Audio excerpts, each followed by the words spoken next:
তাহলে এই যেগুলো আমরা বলছিলাম, আমি যেগুলো বলছিলাম, যে অ্যাকাউন্টসকে আমরা দুভাগে ভাগ করি।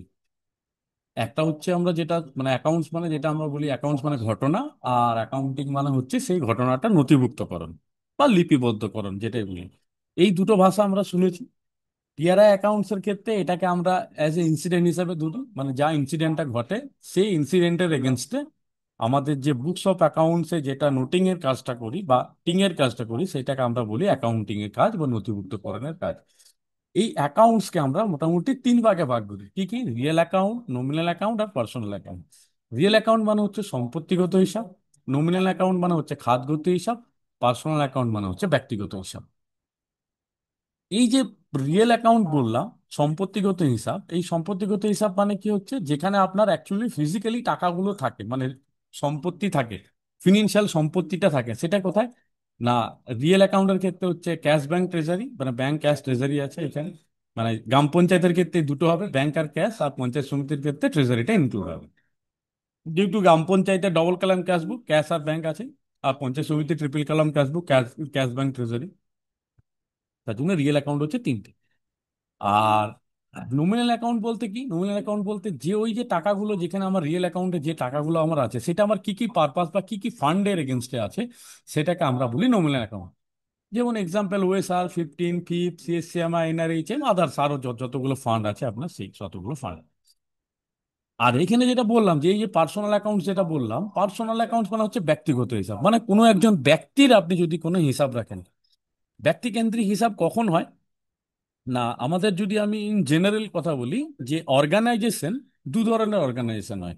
একটাকে আমরা বলি প্রফিটেবল অর্গানাইজেশন, আর একটাকে আমরা বলি নন প্রফিটেবল অর্গানাইজেশন। তো প্রফিটেবল অর্গানাইজেশন মানে যে সমস্ত অর্গানাইজেশন লাভ ক্ষতির নিরিখে তাদের অ্যাকাউন্টসটা করে, মানে যাদের প্রফিট অ্যান্ড লস অ্যাকাউন্টস থাকে, তাদেরকে আমরা বলি profitable organisation. Non profitable organisation মানে যাদের কোনো পিএল থাকে না, মানে প্রফিট অ্যান্ড লস অ্যাকাউন্টস থাকে না। তা- তাদেরকে আমরা কি বলি? তাদেরকে আমরা বলি নন প্রফিটেবল অর্গানাইজেশন। তো গ্রাম পঞ্চায়েত একটি হচ্ছে নন প্রফিটেবল অর্গানাইজেশন, বা আমাদের পিআরআই ইনস্টিটিউশন যতগুলি আছে সবাই হচ্ছে একটা নন প্রফিটেবল অর্গানাইজেশন। এখানে তার জন্য আমাদের কি হয়, এখানে কোনো পার্সোনাল অ্যাকাউন্টস বা ব্যক্তিগত হিসাব আমাদের এখানে রাখা হয় না। তাহলে আমাদের গ্রাম পঞ্চায়েত বা পঞ্চায়েত সমিতির জন্য দু ধরনের অ্যাকাউন্টস আমরা রাখি, একটা হচ্ছে রিয়েল অ্যাকাউন্টস বা সম্পত্তিগত হিসাব, আর একটা হচ্ছে নমিনাল অ্যাকাউন্টস বা খাতগত হিসাব।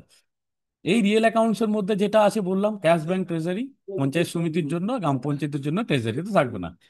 আর ওই যে যেখানে টাকাগুলো আপনার থাকলো, সেই টাকাটা কোন কোন ফান্ডের এগেনস্টে আছে, সেই ফান্ডগুলোকে আমরা বলি নমিনাল অ্যাকাউন্টস। ঠিক আছে তো?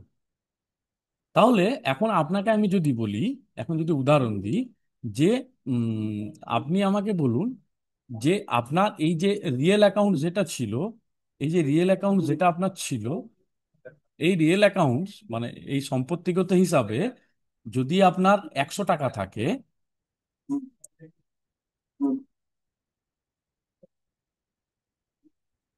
মানে ধরুন আমি বললাম আপনার রিয়েল অ্যাকাউন্টে আছে 100 টাকা, মানে যতগুলো যতগুলো আপনার আহ, মানে ক্যাশ ব্যাংক ট্রেজারি যতগুলো আছে, এই সবগুলোকে যোগ করে দেখা গেল 100 টাকা।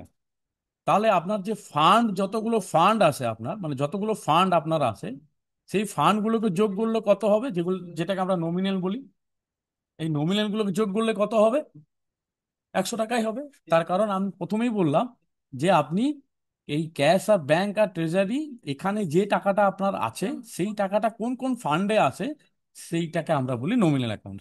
তাহলে রিয়েল অ্যাকাউন্টে যা টাকা থাকবে, নমিনাল অ্যাকাউন্টে আমার সেই তাই টাকাই থাকবে হিসাব অনুযায়ী বলে। এখানে মানে কি দাঁড়ালো? এটার মানে কি না, আমরা যে যে কথাটা আমরা এতদিন পর্যন্ত শুনে এসেছি, একটা কথা এতদিন পর্যন্ত আমরা শুনে এসেছি, সেই কথাটাকে আমরা কি বলি? উম, সেই কথাটাকে আমরা বলি হচ্ছে, এই একটা ভাষা আমি শুনেছি, আপনিও শুনেছেন, ট্রানজাকশন। ট্রানজাকশনের বাংলা কি না? ট্রানজাকশনের বাংলা হচ্ছে লেনদেন, মানে একজন নেয় তো আরেকজন দেয়। লেনদেনের কি কি কি বলি আমরা এটাকে? অ্যাকাউন্টসের ভাষায় আমরা কি বলি? যে আমি যখন একটা আমার হিসাব করব, আমি বললাম যে বিকাশকে 500 টাকা দিলাম, এটা আমার হিসাব হলো। বিকাশ যখন তার অ্যাকাউন্টসটা করবে তখন সে কি বলবে, যে অরূপ বাবুর কাছ থেকে 500 টাকা পেলাম। তাহলে একজন নিল তো একজন দিল, লেনদেন বলি এটাকে আমরা, ট্রানজাকশন বলি। তাহলে এই ট্রানজাকশনটার এগেনস্টে এই দুটো যে সমান বললাম, রিয়েল অ্যাকাউন্ট 100 টাকা আছে, নমিনাল অ্যাকাউন্ট 100 টাকা আছে, তার মানে কি দাঁড়ালো, যখন আমি কোনো টাকা পাই তখন আমি এখানেও জমা করি, এখানেও জমা করি। যখন আমি কোনো টাকা দিই কারুকে, যখন আমি খরচ করি তখন এখান থেকেও খরচ করি, এখান থেকেও খরচ করি, তাই না? এটা করি বলি তো, তার জন্যই তো কি হয়, মানে যদি আমি ওই বাটখারাটাকে ধরি, একটাকে দাড়ি পাল্লা যেটাকে বলি আমরা, আমাদের বাগড়ি ভাষায় বলি দাড়ি পাল্লা। একদিকে আমাদের কি থাকে, জিনিসগুলো থাকে, আর একদিকে আমাদের ওই পোড়েনগুলো থাকে যদি বলি একদম। যখন দুটো আমার সমান হয় তখন ওই কাঁটাটা যেটা মিডিলে থাকে, মিডিল হয়, সমান হলে তবে মিডিল হবে। তাহলে এটা সমান হচ্ছে তখনই, তার মানে আমার দুদিকেই যাই করি না কেন সেটা আমি দুদিকে করি, রিয়েল অ্যাকাউন্টও জমা করি, নমিনাল অ্যাকাউন্টও জমা করি। আবার যখন খরচ করি তখন রিয়েল অ্যাকাউন্ট থেকে খরচ করি, নমিনাল অ্যাকাউন্ট থেকেও খরচ করি। এটা, এইটাকে আমরা বলি ডবল এন্ট্রি সিস্টেম বা দুতরফা দাখিলা পদ্ধতি। এটাকে আমরা কি বলি, এটাকে আমরা বলি ডবল এন্ট্রি সিস্টেম।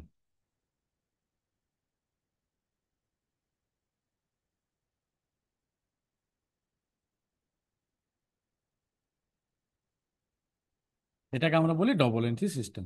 এই যে ডবল এন্ট্রি সিস্টেম, দুতরফা দাখিলা পদ্ধতি যেটাকে বাংলায় বলে, এই ডবল এন্ট্রি সিস্টেমে আমাদের ক ধরনের এন্ট্রি হয়?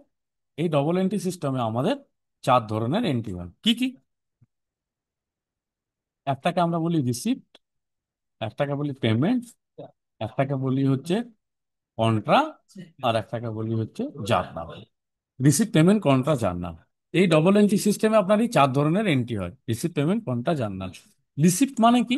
রিসিপ্ট বাংলায় হচ্ছে যখন আপনি কোনো টাকা পাবেন, মানে যদি এই কথাটা এইটুকু বোঝায় যে আপনি কোনো একটা টাকা পেলেন, এটা আপনি কখন বুঝতে পারবেন, মানে এটা বোঝাবে কি করে টাকা, এটা আমার পাওয়া টাকা হলো না, গতকালের যে ক্লোজিং ব্যালেন্স ছিল, দিনের শেষে যে যে যে ব্যালেন্সটা রেখে আপনি গ্রাম পঞ্চায়েত অফিসটা বন্ধ করেছিলেন, আজকের ডেটে সেই ব্যালেন্সটা যদি ইনক্রিজ হয়, যে টাকাটার জন্য ইনক্রিজ করলো, সেই টাকাটা আপনার রিসিপিয়েন্ট হবে। ঠিক। তার মোড আপনার বিভিন্ন ধরনের হতে পারে, মানে ট্রানজাকশন মোডটা বিভিন্ন ধরনের হতে পারে, সেটা আপনি নগদও পেতে পারেন বা কাগজেও পেতে পারেন। হ্যাঁ, কাগজ মানে হচ্ছে সবগুলোকেই বোঝায় কাগজ, মানে নগদ বাদ দিয়ে বাকি যা হবে সব কাগজে। ঠিক তো? তো এটা হচ্ছে রিসিপিয়েন্টই।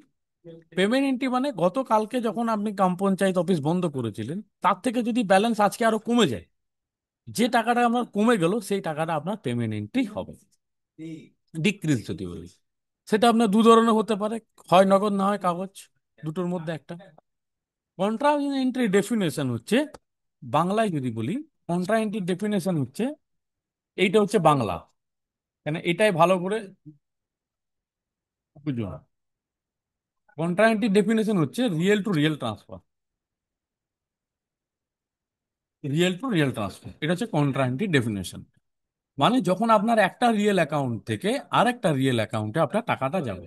তাহলে আমার রিয়েল অ্যাকাউন্ট গুলো কি কি ছিল, না এটা আমার রিয়েল অ্যাকাউন্ট ছিল cash bank treasury, cash bank treasury. ঠিক তো? এই তিনটে রিয়েল অ্যাকাউন্ট ছিল। এই তিনটে রিয়েল অ্যাকাউন্ট থেকে আমার টাকাটা যখন ট্রান্সফার হবে সেটা কেমন হবে, না সেটা কেমন কেমন কেমন হতে পারে, না সেটা আমার হতে পারে, সেটা হতে পারে কেমন, যেগুলো আপনারা বলছিলেন কাল থেকে, যেগুলো বলছেন যে এটা কিভাবে করব, ওটা কিভাবে করব,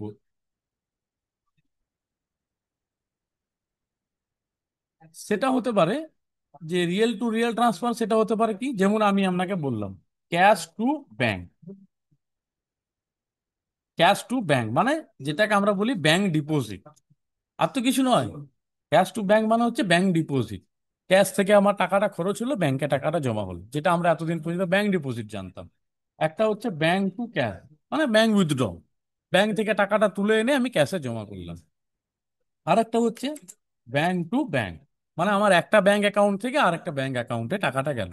এখানে শুধুমাত্র কি হলো, রিয়েল অ্যাকাউন্ট মানে কি, টাকাটা যেখানে ছিল তার স্থানটা শুধু পরিবর্তন হলো। মানে ধরুন আমি আমার বাঁ পকেটে টাকা ছিল, সেই বাঁ পকেট থেকে টাকাটা নিয়ে আমি আমার ডান পকেটে নিয়ে এলাম। আলটিমেটলি কিন্তু আমার ক্লোজিং ব্যালেন্স সেমই থাকলো, মানে আমার আমার কাছে যত টাকা ছিল তত টাকাই রইলো, বাড়লোও না কমলোও না। ঠিক। আর একটা কেমন হতে পারে, পঞ্চায়েত সমিতির জন্য হতে পারে ক্যাশ টু ট্রেজারি, বা ট্রেজারি টু ক্যাশ, বা ট্রেজারি টু ব্যাংক, বা ব্যাংক টু ট্রেজারি। আর ক্যাশ টু ট্রেজারি করলাম, ট্রেজারি টু ব্যাংক করলাম, বা ব্যাংক টু ট্রেজারিও হতে পারে। এই যে ক্যাশ টু ট্রেজারি করলাম, ট্রেজারি টু ক্যাশ করলাম, এলো। আর ব্যাংক থেকে ট্রেজারিতে, ট্রেজারি থেকে ব্যাংক। ঠিক আছে তো? ক্যাশ ব্যাংক থেকে আর কি ব্যাংক টু ট্রেজারি। ঠিক আছে তো? এগুলো পঞ্চায়েত সমিতির জন্য আরো ইনক্লুড হবে, অসুবিধা নেই। তাহলে এইগুলো হচ্ছে আমার কন্ট্রাইন্টি। কি কি? ক্যাশ টু ব্যাংক মানে যখন আমি ব্যাংক ডিপোজিট করব, ব্যাংক টু ক্যাশ মানে যখন ব্যাংক থেকে টাকা তুলবো, ব্যাংক টু ব্যাংক মানে যখন একটা ব্যাংক থেকে আরেকটা ব্যাংকে টাকা পাঠাবো, ক্যাশ টু ট্রেজারি এটাও সেই ক্যাশ ডিপোজিট, ব্যাংক মানে যেটা ক্যাশ ডিপোজিট বলছি আমরা সেটা, এটাও তার। এটা ট্রেজারি টু ক্যাশ, এটাও সেই ক্যাশ উইথড্রল যদি বলি। আর ট্রেজারি টু ব্যাংক যদি বলি, এটাও সেই ব্যাংক ডিপোজিট, মানে ব্যাংক ডিপোজিট টাইপের, ডিপোজিট টাইপের। আর ব্যাংক টু ট্রেজারি এটাও সেই উইথড্রল টাইপের। ঠিক আছে। এরপরে হচ্ছে কন্ট্রা এন্ট্রির পরে আরেকটা আছে, জার্নাল এন্ট্রি। জার্নাল এন্ট্রিটা কি বলে? Nominal to nominal transfer. Nominal to nominal transfer, যখন একটা ফান্ড থেকে আমি আরেকটা ফান্ডে টাকা পাঠাবো, সেটাকে আমরা বলি জার্নাল এন্ট্রি। সেটা কেমন হতে পারে? যেমন 15 থেকে আমি 15-এর ইনকাম ট্যাক্সে পাঠালাম, একটা জার্নাল এন্ট্রি হয় অটোমেটিক, যেটা হয় এখন। আগে করতে হতো আলাদা করে, এখন অটোমেটিক হয়। বা যেমন আমার ওন ফান্ড থেকে আমি একটা টাকা সিএসসিএমআই নিয়ে গেলাম, তাহলে ফ্রম হচ্ছে ওন ফান্ড টু সিএসসিএমআই। ঠিক আছে তো? এটা একটা আমার জার্নাল এন্ট্রি হবে, যখন আমি ফান্ড ট্রান্সফার করবো, একটা ফান্ড থেকে আরেকটা ফান্ডে আমি টাকা ট্রান্সফার করবো। ঠিক, এটাকে বলে জার্নাল এন্ট্রি। তাহলে আমাদের ডবল এন্ট্রি সিস্টেমে 4 ধরনের এন্ট্রি হয়। কি কি? Receive, payment, contra, journal. Receive মানে হচ্ছে যখন আমি কোনো টাকা পাবো, পেমেন্ট হচ্ছে যখন আমি কোনো টাকা দেবো, কন্ট্রা এন্ট্রি মানে হচ্ছে যখন আমি একটা রিয়েল অ্যাকাউন্ট থেকে আরেকটা রিয়েল অ্যাকাউন্টে টাকা ট্রান্সফার করব, জার্নাল এন্ট্রি মানে হচ্ছে যখন আমি একটা ফান্ড থেকে আরেকটা ফান্ডে আমি টাকা ট্রান্সফার করব। এটা হচ্ছে ডবল এন্ট্রি সিস্টেমে 4 ধরনের এন্ট্রি হয়। তাহলে এই যখন আমি কিছুক্ষণ আগে যে কথাটা আপনাদেরকে বললাম, যে আমার রিয়েল আর নমিনাল এই যে দুটো অ্যাকাউন্টস আছে, দুটো অ্যাকাউন্ট যে আছে, রিয়েল অ্যাকাউন্ট আর নমিনাল অ্যাকাউন্ট, আমি বললাম যে আমি রিয়েল অ্যাকাউন্টগুলো যোগ করলে আমার 100 টাকা হবে, নমিনাল অ্যাকাউন্টগুলো যোগ করলেও আমার 100 টাকা হবে। বলেছিলাম, কেননা আমি আগেই বলেছি যে যখনই আমি কোনো টাকা পাই, যে তখন আমি এখানেও জমা করি, এখানেও জমা করি। যখন আমি কোনো টাকা দিই তখন এখান থেকেও বের করি, এখান থেকেও বের করি। তাহলে কি মাসের শেষে আমার কি হয়? মাসের শেষে আমি যদি দেখি আমার রিয়েল অ্যাকাউন্টে যা টাকা থাকবে, নমিনাল অ্যাকাউন্টে তাই টাকা থাকার কথা। কিন্তু এটা বাস্তব, হওয়ার কথা, কিন্তু এটা হয় না কোনোদিন। মানে কোনোদিনও না, বললে ভুল হবে, যে এটা সচরাচর হয় না।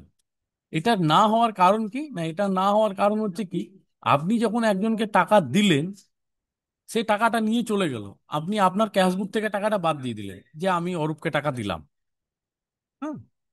কিন্তু সেই লোকটা তো আগে ওই চেকটা, যে চেকটা আপনি দিলেন, সেই চেকটা নিজের অ্যাকাউন্টে দেবে, সেটা ক্লিয়ারেন্সের জন্য আসবে, আপনার অ্যাকাউন্ট থেকে টাকাটা বেরিয়ে ওনার অ্যাকাউন্টে টাকাটা ঢুকবে, তবে তো আপনার পাসবুক ক্যাশবুক সমান হবে। সেটা হতেও তো 2-1 দিন টাইম থাকে বা টাইম লাগে। সেই দিনগুলোর জন্য আপনার এইটা দেখবেন মিলবে না। তাহলে তখন আমরা কি করি? না, তখন আমরা মাসের শেষে, আমাদেরকে কিন্তু মাসের শেষে কিন্তু মেলাতে হবে যে আমার ক্যাশবুক পাসবুক সমান। মানে ক্যাশবুকে যা আমার বলছে, মানে নমিনাল অ্যাকাউন্টস ক্যাশবুক যেটা আমরা বলি, সেখানে যা আমার ক্লোজিং ব্যালেন্স বলছে, আমার যতগুলো পাসবুক আছে সবগুলো যোগগুলো কিন্তু সেই তাই একই। এটাকে আমরা কি বলি? এটাকে আমরা বলি BRS, bank reconciliation statement, BRS. ঠিক আছে? এটাকে আমরা বলি বিআরএস, ব্যাংক রিকনসিলিয়েশন স্টেটমেন্ট। এই বিআরএস এ আমরা কি কি করি? না, বিআরএস এ আমরা প্রথমেই যেটা দিই, এর আগেও আপনার থাকতে পারে, আপনি লিখতেই পারেন যে ব্যালেন্স অ্যাজ পার ক্যাশবুক, ব্যালেন্স অ্যাজ পার ক্যাশবুক, এটা আপনি লিখতেই পারেন, অসুবিধা নেই। তারপরে হচ্ছে ক্যাশ ইন হ্যান্ড, যেটা আপনার আছে, এটাও লিখতে পারেন, অসুবিধা নেই কোনো। এবারে ধরুন ব্যালেন্স অ্যাজ পার ক্যাশবুকে আপনার কত আছে, না 45,78,957 টাকা 38 পয়সা। এটা হচ্ছে balance as per cashbook. Cash in hand কত আছে, না 657.38, এটা হচ্ছে ক্যাশ ইন হ্যান্ড। তাহলে ব্যাংক ব্যালেন্স অ্যাজ পার ক্যাশবুক কত হওয়ার কথা, এইটা মাইনাস এইটা। এটার মানে কি, না এটার মানে হচ্ছে আপনার ক্যাশবুক অনুযায়ী ব্যাংকে কত টাকা থাকার কথা। এটার মানে হচ্ছে এইটা, যে আপনার ক্যাশবুক অনুযায়ী ব্যাংকে কত টাকা থাকার কথা। তাহলে আমার ক্যাশবুকে যত টাকা আছে তার থেকে ক্যাশ ইন হ্যান্ডটা বাদ দিলে বাকি টাকাটা আমার ব্যাংকে আছে বা ট্রেজারিতে আছে, দুটো মিলিয়ে হবে পঞ্চায়েত সমিতির ক্ষেত্রে। এটা হবে। এবারে কি করি আমরা, cheque issued but not encashed, মানে আমি চেক দিয়েছি কিন্তু আমার পাসবই থেকে এখনো বেরোয়নি। সেটা কত টাকা, সেটা হতে পারে যে এই টাকাটা 45,158, এই টাকাটা। Cheque deposited but not enter in passbook, মানে আমি চেক জমা দিয়েছি কিন্তু আমার পাসবুকে এখনো সেই টাকাটা জমা হয়নি। মানে আমি যখন টাকাটা পেয়েছিলাম ক্যাশবুকে জমা করে দিয়েছি, সেটা আমার পাসবুকে এখনো জমা হয়নি। কত টাকা, সেটা হচ্ছে 5 লাখ। তাহলে আমার পাসবুক ব্যালেন্স কত হবে, না এই যে ব্যালেন্সটা আছে, যে ব্যালেন্সটা আমার ক্যাশবুক মানে ক্যাশবুক অনুযায়ী যে টাকাটা বলছি আমার ব্যাংকে থাকার কথা, সেইটার থেকে আমরা কি করব, আনকেস চেক, ইস্যুড আনকেস চেক যেটা, সেটাকে আমরা কি করব, মাইনাস করে দেবো। মানে যেটা আমার পাসবুক থেকে মাইনাস করার কথা, মাইনাস করে দিলাম ওটার থেকে, পাসবুকে বেরায়নি এখন। আর প্লাস করব আমি রিসিভ চেকটা। ঠিক আছে তো, এই টাকাটা আমার পাসবুকে থাকার কথা, পাসবুকে থাকবে। ঠিক আছে তো, মানে ব্যাংক ব্যালেন্স অ্যাজ পার ক্যাশবুক যেটা আছে, তার থেকে যে ইস্যুড চেকটা আমি কি করেছিলাম, আমার ক্যাশবুক থেকে মাইনাস করে দিয়েছিলাম। তাহলে সেটা এখনো ভুল করে দিয়েছি, দেখুন। ইস্যুড চেকটা আমি কি করেছিলাম, আমার ক্যাশবুক থেকে আমি মাইনাস করে দিয়েছিলাম। তাহলে সেইটা আমার পাসবুকে এখনো বেরোয়নি, পাসবুকে আমার এখনো আছে। তাহলে সেটা আমি প্লাস করে দিলাম, আর মাইনাস যেটা আমি ক্যাশবুকের সাথে প্লাস করেছিলাম সেটাকে মাইনাস করে দিলাম। এই টাকাটা আমার হচ্ছে এখন পাসবুকের balance, balance as per passbook. ঠিক আছে তো? মানে ইস্যুড চেক যেটা আছে সেটাকে আমি প্লাস করব, আর রিসিভ চেক যেটা আছে সেটাকে আমি মাইনাস করব আমার ক্যাশবুক ব্যালেন্সের থেকে। তাহলে আমার যেটা পড়ে থাকবে সেটা হচ্ছে আমার পাসবুক ব্যালেন্স। এটাকে আমরা বলি বিআরএস বা ব্যাংক রিকনসিলিয়েশন স্টেটমেন্ট। এটাকে আমরা বলি বিআরএস। এটাকে আমাকে প্রতি মাসেই করতে হয়। ঠিক আছে তো, তাহলে এই হচ্ছে আমার অ্যাকাউন্টসের স্ট্রাকচার। সেই অ্যাকাউন্টের স্ট্রাকচার কি আছে, না অ্যাকাউন্টস দুভাগে ভাগ করি আমরা, অ্যাকাউন্টস আর অ্যাকাউন্টিং। সেটাকে আমরা অ্যাকাউন্টসকে দুভাগে আমরা বললাম, রিয়েল আর নমিনাল। রিয়েল হচ্ছে আমার ক্যাশ ব্যাংক ট্রেজারিকে আমরা রিয়েল অ্যাকাউন্ট বলি। নমিনাল অ্যাকাউন্ট যতগুলো ফান্ড আছে সেগুলো আমরা সবকে নমিনাল অ্যাকাউন্ট বলি। রিয়েল অ্যাকাউন্টে সম্পত্তিগত হিসাব আর নমিনাল অ্যাকাউন্ট যে খাতগত হিসাব, এই দুটোকে যখন আমরা বলি যে আমার যত টাকা আমার রিয়েলে থাকবে নমিনালে ঠিক তত টাকাই থাকে। মানে তার কারণ এখানের টাকাটাই আমার কি কি পারপাস সেটা আছে।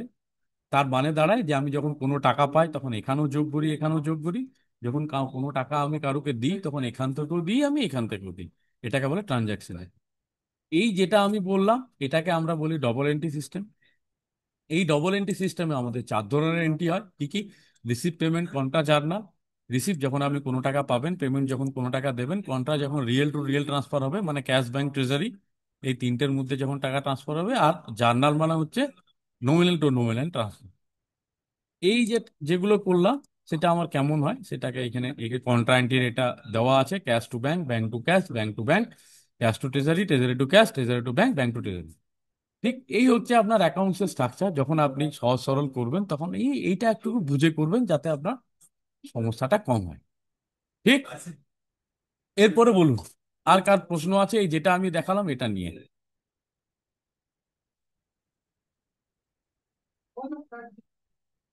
বলুন, কোনো প্রশ্ন আছে?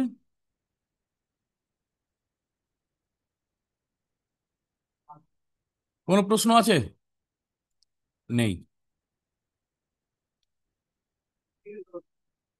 তো এরপরে আমি আপনাদেরকে সহজ সরলে যে প্রবলেমগুলো আপনারা আমাকে কয়েকদিন ধরে বলছিলেন সবাই, সেটা আমি এবারে দেখাচ্ছি।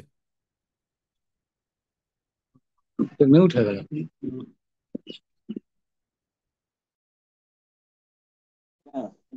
হ্যালো, বৃশ্চিং জিপি থেকে বলছি। হ্যালো।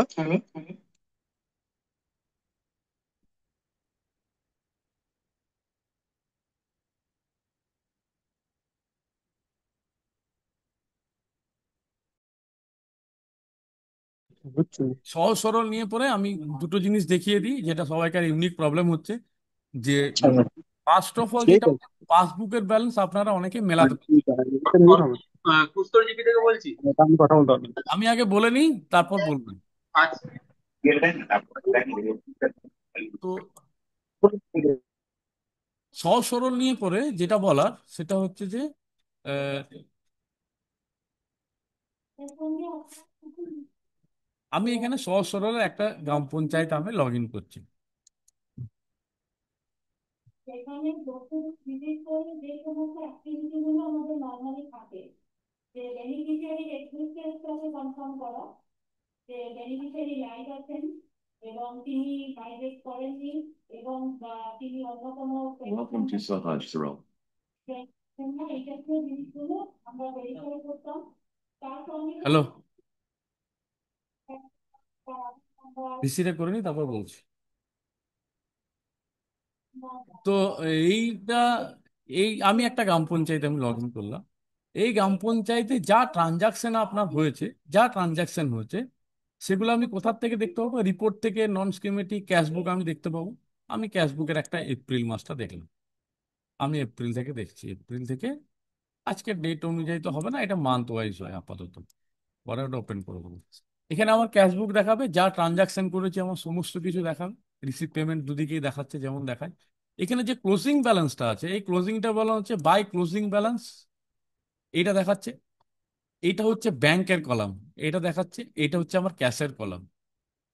যদি কোনো কিছু এখানে ব্যালেন্স থাকতো, ক্যাশ ব্যালেন্স এটা দেখাতো, তাহলে cash plus bank equal to আমার টোটালটা হচ্ছে ক্লোজিং ব্যালেন্স। ঠিক। এটা আমার কোন কোন ফান্ডে আছে সেটা দেখতে হলে আমাকে ক্যাশ অ্যানালাইসিস দেখতে হবে। ক্যাশ অ্যানালাইসিসে আমি এখান থেকে 1/4/2025 থেকে আমি 30/4/2025 দিলাম। কনসোলেটেডটা আমি নেবো এখানে, সামারি যেটা আমরা বলি। এখান থেকে আমি ক্যাশ অ্যানালাইসিস দেবো। এই যে ওপেনিং ব্যালেন্স এটা plus cash in hand equal to আমার ছিল এটা। আর এখন আমার ক্লোজিং ব্যালেন্স যেটা দেখাচ্ছে, মানে এই যে ব্যাংক প্লাস হচ্ছে ক্যাশ ইকুয়াল টু আমার ক্লোজিং ব্যালেন্স, মানে এই টাকাটা। ঠিক। এই যেটা আপনারা যেটা বলছেন আমার পাসবুকটা মিলছে না, পাসবুকটা মিলছে না, পাসবুকের যে পাসবুকটা আসছে আপনার ডকুমেন্ট থেকে, আপনার এখানে আছে ব্যাংক ট্রেজারি পাসবুক। আপনি এখান থেকে যে অ্যাকাউন্টটা আপনি নেবেন, এই অ্যাকাউন্টটা নিলাম। এই অ্যাকাউন্টে আমি 1/4/2025 থেকে আমি আজকের ডেট পর্যন্ত দিলাম একবারে। এখানে আমার পাসবুক ব্যালেন্স দেখাচ্ছে এটা। পাসবুক ব্যালেন্স গুলো আমার তো সব সব কিছু আমি দেখতে পেলাম যে আমার এটা পাসবুক ব্যালেন্স দেখাচ্ছে। আপনার এই পাসবুক ব্যালেন্সটা ধরুন মিলছে না। এইখানে দেখুন আছে আপনার কি আছে, আপনার পাসবুক ব্যালেন্স মিলছে না। যদি আপনি বলেন মিলছে না, তার মানে আপনার কোনো চেক আপনার আনক্যাশ আছে, যেটাকে আপনি ক্যাশ করেননি। এই দেখুন, এইটা আপনার ক্যাশ বুক থেকে বেরিয়ে গেছে। এই যে এইটা পেনাল ইন্টারেস্ট, যেটা এটা করা হয়েছে পেনাল ইন্টারেস্ট, এটা অ্যামাউন্ট ক্রেডিটেড, এটা ক্যাশ বুকে ক্রেডিটেড হয়েছে, কিন্তু পাসবুকে ক্রেডিট এখনো এটা হয়নি। আপনি দেখাননি পাসবুকে ক্রেডিট, কেন দেখাননি পাসবুকে ক্রেডিট? না, এইখানে পাসবুকের ডেট দেখুন আপনি ফেলেননি এটাকে। তাহলে এটার জন্য আমাকে কি করতে হবে? সমস্ত কিছু যা আপনি পাসবুকে ঢোকাবেন, সেটা ডাইরেক্ট ডিপোজিট হোক, ক্যাশ হোক, ইন্টারেস্ট হোক, যা ঢোকাবেন, পাসবুকের ডেট আপনাকে দিতে হবে। সেটা আমরা কোথায় দেবো? ইউটিলিটি থেকে check status as per passbook. Date দেবো কত তারিখ? আমি ধরুন একদম পুরো এপ্রিল থেকে দিচ্ছি। টু ডেট আজকের ডেট দিলাম। কোন অ্যাকাউন্ট এটা? আমি রিসিভ পেমেন্ট দুটোই দেখবো। পেমেন্ট, এই যে সিএফসি, নো, যেগুলো আমি করিনি, যেগুলো আমি করিনি সেটা আমি দেখতে চাই। তাহলে এখানে উইথড্রল বা পেমেন্ট আমি সমস্ত কিছু আমি করে দিয়েছি। নো মানে কি? যেগুলো এখানে এনকেস করেনি। নো মানে এনকেস করিনি, কিছু নেই, ফাঁকা। ইএস দিয়ে করু, দেখুন যতগুলো ছিল সব আমি এনকেস করে নিয়েছি, আমার সব বেরিয়ে আছে। এরপর আমি এখানে ডিপোজিটটা দেখি। ডিপোজিট, ইয়েস, আমি একটা এখানে ডাইরেক্ট ডিপোজিট করেছিলাম, তার ডেটটা দিয়েছি ডিপোজিটে। নোতে যাই। নোতে কি আছে? একটা ব্যাংক ইন্টারেস্ট পেয়েছিলাম, একটা প্যানাল ইন্টারেস্ট পেয়েছিলাম। এই দুটো আমি এখনো পাসবুকের ডেটটা বসাইনি। তার জন্য আমার পাসবুকটা মিলেনি, কিন্তু আপনি হিসাব করে দেখবেন মিলেনি। পেনাল ইন্টারেস্ট আমার 26/5 আমার ঢুকে গেছে, তাহলে এটা আমি মে মাসের 26 তারিখে দিয়ে দিতে পারি, কোনো অসুবিধা নেই। ব্যাংক ইন্টারেস্টও 26/5 ঢুকে গেছে, তাহলে এটাকে আমি মে মাসের 26 তারিখে দিয়ে পরে এটাকে আমি সেভ করে দিলাম। এরপরে যদি আমি দেখি আমার পাসবুক ব্যালেন্সটা, আমি পাসবুক ব্যালেন্স কিন্তু আমার মিলে যাবে। ব্যাংক ট্রেজারি পাসবুক আপনি যান, কুশদ্বীপ গ্রাম পঞ্চায়েত আছেন?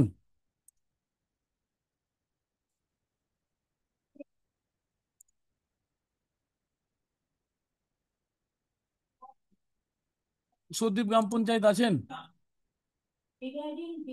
নেই? ভালো জিনিস। তো এখানে যদি আমি এই পাসবুকের ব্যালেন্সটা দেখি, দেখুন পাসবুকের ব্যালেন্স আমার মিলে গেছে। আমার আনকেস চেক যেহেতু কিছু ছিল না, ব্যালেন্স অ্যাজ পার ক্যাশবুক, ক্যাশবুক অনুযায়ী আমার কত আছে, যেটা আমার সাবসিডিয়ারি ব্যালেন্স সেই টাকাটা, আর balance as per passbook, passbook অনুযায়ী কত আছে আমার ওই টাকাটা। আমার আনকেস চেক তো কিছু নেই, ইস্যুড চেক তো কিছু নেই, নীল ছিল। তার জন্য কি হলো, আমার এই দুটো ব্যালেন্সই কিন্তু মিলে গেল। পাসবুক ব্যালেন্স কারোরই ভুল আসবে না, পাসবুক ব্যালেন্স সবাইকারই ঠিকঠাক আসবে, রিপোর্ট কোনো প্রবলেম নেই, সব ঠিক আছে। এটা গেলো এক। দুই হচ্ছে কি, ব্যাংক চার্জ বা ব্যাংক ইন্টারেস্ট, যেটা আপনাদের বক্তব্য ছিল, ট্রানজাকশন থেকে ভাউচার এন্ট্রি। যখন আমি পেমেন্ট করব এখানে, এখানে পাসপোর্ট পেমেন্ট করতে হবে। যা পেমেন্ট আপনি করবেন সমস্ত পেমেন্টের জন্য পাসপোর্ট পেমেন্ট করতে হবে, সে যে কোনো টাইপের পেমেন্ট হতে পারে, পাসপোর্ট পেমেন্ট করতে হবে। তাহলে আমি এখান থেকে একটা ডেট দিলাম, যে ডেটটা আমি করলাম সাপোজ 7 তারিখ, সেভ করব না। এটা আমার ব্যাংক থেকে পেমেন্ট হচ্ছে, ব্যাংক চার্জ আমার এটা, কোন ব্যাংক না এই ব্যাংক থেকে হচ্ছে। আমি, এইটা তো অটোমেটিক চলে আসবে, পাসপোর্ট পেমেন্টের সময় আপনি যা দিবেন সেটা চলে আসবে। শুধু এখানে আমাকে ব্যাংক চার্জ করতে হবে,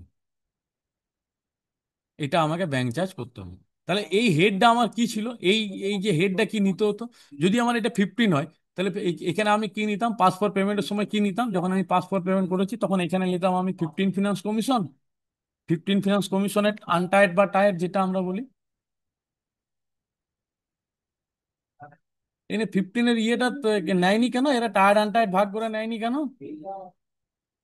কুশদ্বীপ গ্রাম পঞ্চায়েত টায়ার্ড আনটায়ার্ড ভাগ করে কিছু নেয়নি, শুধু 15 রেখেছে। এরা টায়ার্ড আনটায়ার্ড ভাগ করে নেয়নি, ঠিক আছে তো? এই অ্যাকাউন্টস ভুল আছে, এই অ্যাকাউন্টস এর কাজ যে করছেন, কুশদ্বীপ গ্রাম পঞ্চায়েতে যিনি কাজ করছেন না জেনে করছেন সবকিছু, ঠিক আছে?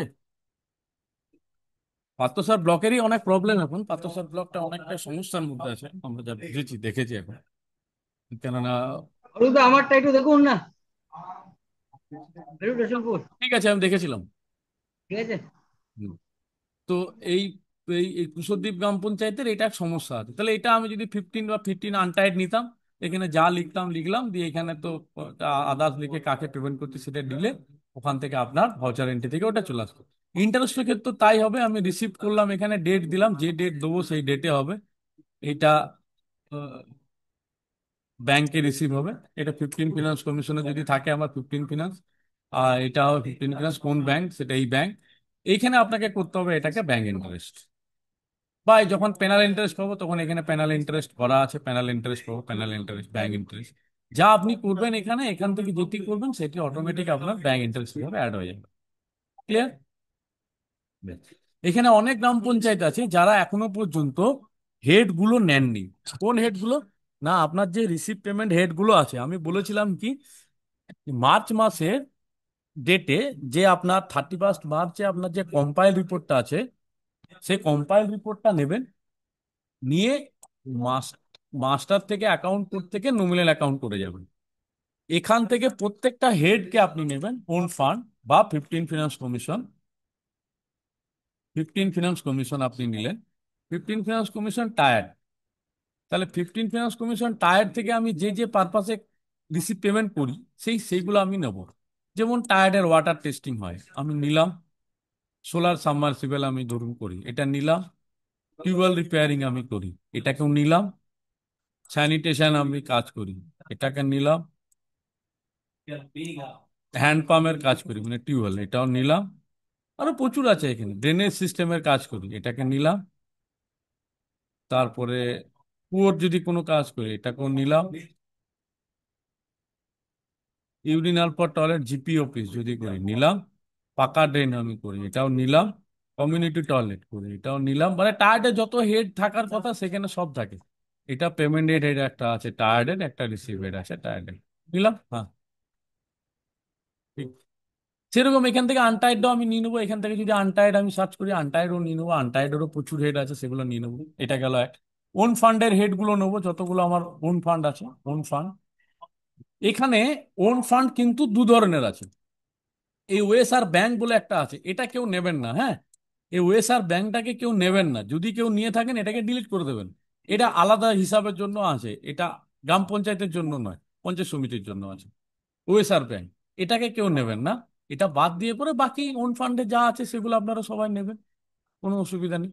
সেই হেডগুলো নিয়ে রাখলে কি হবে, পরবর্তীকালে রিসিভ পেমেন্ট করতে গেলে বারবার ধরে আপনাকে খুঁজতে হবে না, পেয়ে যাবেন। ঠিক আছে তো? এই একটা প্রবলেম আমার, আপনি যেটা আমাদের মধ্যে দেখেছি, মানে সবাই যেটা প্রবলেম করছেন, এটা গেল এক। দুই হচ্ছে কি, এই ইউটিলিটি থেকে যে চেকগুলো আমার ক্যান্সেল করব, ধরুন একটা চেক, আমার চেকটা লিখতে লিখতে কোনো প্রবলেম হয়েছে, তাহলে এটাকে আমি কি করি, চেক স্ট্যাটাস আপডেট, এখান থেকে যাব, চেক নাম্বারটা দিয়ে সার্চ করলে আমার ওটা চলে আসবে, ওটাকে আমি রিজন লিখে বলে ইস্যু করে দেবো। ওই চেকটা আমার আর পেমেন্টের সময় আসবে না। এই মেনুটার এটা ফাংশন। যদি কোনো পাসপোর্ট পেমেন্ট, আমি বারবার ধরে আপনাদের সকলকে একটা কথা বলেছি যে ভেরিফাই মাসের শেষে করবেন, যেটা আমরা এতদিন করে এসেছি, অভ্যাস ছিল। মাসের শেষে ভেরিফাই করব, তার আগে ভেরিফাই করব না। যদি কোনো ভুল হয় ডিলিট করার প্রভিশন আছে, ডিলিট করা যাবে। কিন্তু পাসপোর্ট পেমেন্ট যদি ভুল হয়, পাসপোর্ট পেমেন্ট কি করতে হয়, পাসপোর্ট পেমেন্ট ভেরিফাই না করলে পেমেন্টে আসে না। তাহলে পাসপোর্ট পেমেন্টকে ভেরিফাই করতে হয়। তাহলে পাসপোর্ট পেমেন্ট যদি কোনো কিছু ভুল হয়, সেটাকে আনভেরিফাইড করার জন্য এই যে আনভেরিফাইড পাসপোর্ট পেমেন্ট এখানে দেওয়া আছে, এখানে আপনার পাসপোর্ট পেমেন্টের আইডিটা দিয়ে সাবমিট করলে আনভেরিফাইড হয়ে যাবে। তারপর ওই ভাউচারটা আপনি ডিলিট করে দিন, যেহেতু ওটাকে ভেরিফাই করছেন না এখন। ক্লিয়ার? বেশ। এখানে এগুলো গেল, বাকি তো প্রচুর রিপোর্ট আস্তে আস্তে আপডেট হয়ে গেছে, অনেক রিপোর্ট আপডেট হয়ে গেছে, রিকনসিলেশন আপডেট দিয়ে দিচ্ছি। দিন 5-7-এর মধ্যে রিকনসিলেশন পেয়ে যাবেন, এখানে এভরিথিং রিপোর্ট আমরা দিয়ে দিচ্ছি, অসুবিধা নেই। আর কি আছে বলুন, কি সমস্যা আছে একে একে বলবেন, সবাই মিলে তাড়াহুড়ো করে নয়। বলুন কার সমস্যা আছে। অরূপদা, হ্যাঁ। বলছিলাম ওই হেডওয়াইজ যে ব্যালেন্সটা আছে না, হুম। ওইখানে নেগেটিভ শো করছে কেন ওখানে? হেডওয়াইজ কোন ব্যালেন্সটা? ওই যে অ্যাকাউন্টসে যেটা আছে মানে হেডওয়াইজ দেখুন এখানে। হ্যাঁ, কোনখানে বলুন, আমি রিপোর্ট। রিপোর্টসে আজকে তারপর জিনিসটা খুব ভালো শিখালাম, নন বুঝলি? স্কিমিটিং, রিপোর্ট। নন স্কিমিটিং ওইখানে, তারপর এসে ক্যাশ অ্যানালাইসিস ওইখানে দেখুন তো, হ্যাঁ, ক্যাশ অ্যানালাইসিস। ওইখানে রিপোর্টটা আছে, বুঝতে পারলেন? কোন রিপোর্টটা? এই ছোট ছোট হ্যাঁ, সিস্টেমে ঢুকে কাজ করতে হয়। ওই ডিটেলসে অরূপদা, আমি এইগুলো ডিটেলসে দেখতে মানা করেছি, আমি সবসময় বলেছি যে এটা দেখবেন, আর একটা 26টা। সুপারভাইজটা দেখবেন। কিছু কিছু জিনিস সবার কাছে ভুল আছে, এই ঠিক দুটো। আছে? কিন্তু যদি অ্যাকাউন্টটা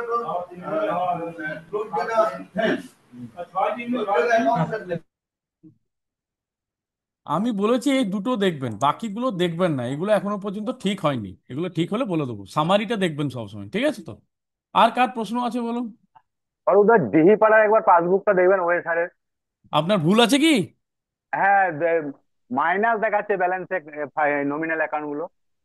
নমিনাল অ্যাকাউন্ট গুলো? না মানে পাসবুকে একটা মাইনাস ফিগার গুলো দেখতে পাচ্ছি।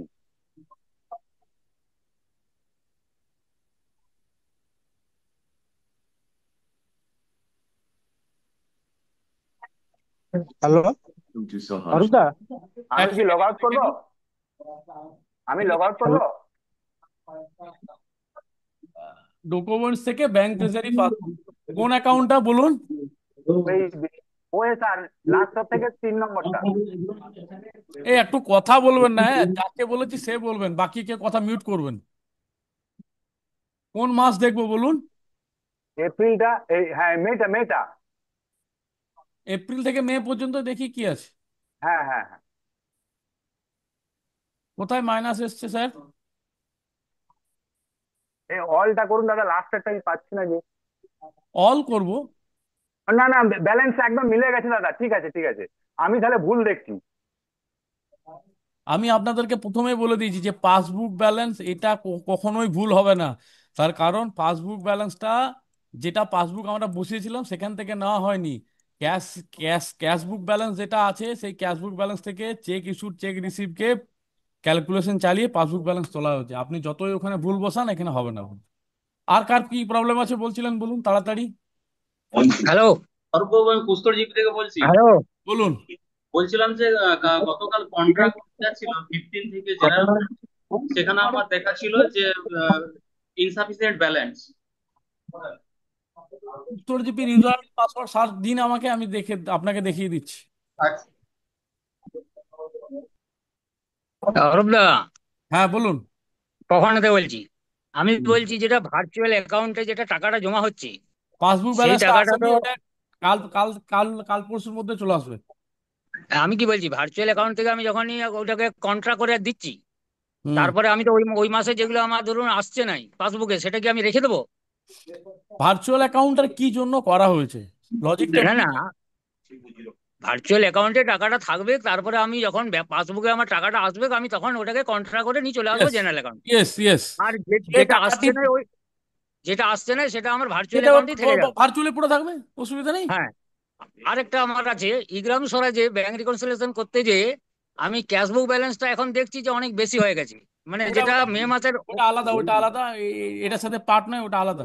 ওটা না করে না, দেবো। পার্ট আলাদা বটে, কিন্তু আমি আপনাকে জানালাম আমি। আমি আমি ভিসিটা শেষ হোক, ভিসিটা শেষ হ্যাঁ। পর 15 মিনিট বাদ আপনি ফোন করুন, আল্ট্রাভিওর দিন, আমি করে দিচ্ছি। আচ্ছা ঠিক আছে। ঠিক অরূপদা, আছে। অরূপদা, অরূপদা, আরে ভাই বলো। অরূপদা, হ্যালো, বিশ্বজিৎ বলছি স্যার। হ্যালো। হ্যালো, অরূপদা, বাবারে, একসাথে হ্যালো। সবাই মিলে চেঁচামেচি করলে হয়? হ্যালো, একজন একজন করে বলো। হ্যালো, অরূপদা, আর বলো রে হিড়বাগান ভাই। গোপালপুর থেকে বলছি। হ্যালো, হ্যাঁ ভাই, বলো বলো।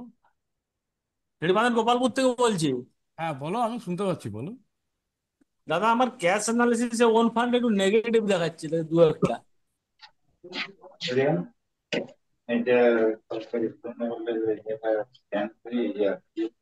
অরূপবাবু, আমি পাঠিয়েছি কুস্তর জিপি থেকে আইডি পাসওয়ার্ড। অরূপদা, 1 সেকেন্ড। অরূপদা,